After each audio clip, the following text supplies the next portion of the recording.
আসসালামু আলাইকুম। অনুসন্ধানী বাংলা টিভির পক্ষ থেকে সবাইকে স্বাগতম।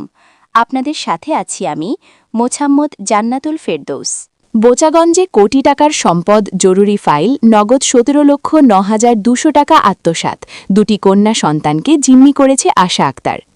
দিনাজপুরের বোচাগঞ্জ উপজেলায় আশা আক্তার ২৬ নামের এক তরুণীকে ঘিরে একাধিক গুরুতর অভিযোগ উঠেছে। স্থানীয় সূত্র ও অভিযোগকারীদের দাবি, তিনি স্বামী পরিত্যক্তা পরিচয়ে বিভিন্ন এলাকায় অবস্থান করে অবৈধ কর্মকাণ্ডে জড়িত থাকতে পারেন।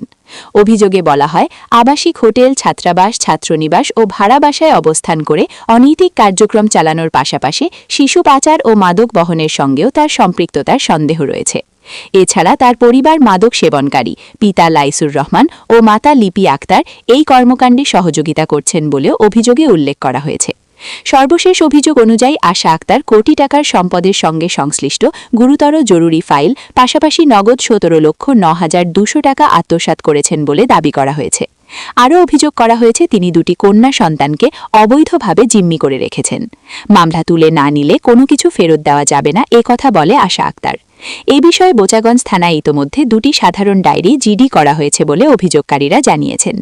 একটি নিখোঁজ সংক্রান্ত সাধারণ ডায়েরি, যার জিডি নং ৮১৭-২৬। অপরটি কোটি টাকার সম্পদ জরুরি ফাইল আত্মসাৎ সংক্রান্ত, যার জিডি নং ১০১৫-২৬। ৮ জনকে আসামি করে দিনাজপুর নির্বাহী কোর্টে মামলা দায়ের, যার নং P2426। অভিযোগকারীদের পক্ষ থেকে আরও জানানো হয়েছে, কোটি টাকার সম্পদ সংক্রান্ত জরুরি ফাইল উদ্ধারে যে ব্যক্তি বা সংস্থা সহায়তা করতে পারবে তাকে ৫০,০০০ টাকা পুরস্কার দেওয়া হবে। অভিযোগপত্রে উল্লেখিত ঠিকানা অনুযায়ী আশা আক্তারের স্থায়ী ঠিকানা জালগাঁও ৩ নম্বর মুর্শিদাহাট ও সাম্প্রতিক অবস্থান ছিল পুরাতন গুচ্ছগ্রাম ১ নম্বর নাফানগর ইউনিয়ন পরিষদ, বড় সুলতানপুর, বোচাগঞ্জ, দিনাজপুর। তবে এইসব অভিযোগের বিষয়ে এখনও পর্যন্ত কোনো সরকারি তদন্ত প্রতিবেদন বা আদালতের চূড়ান্ত রায় পাওয়া যায়নি।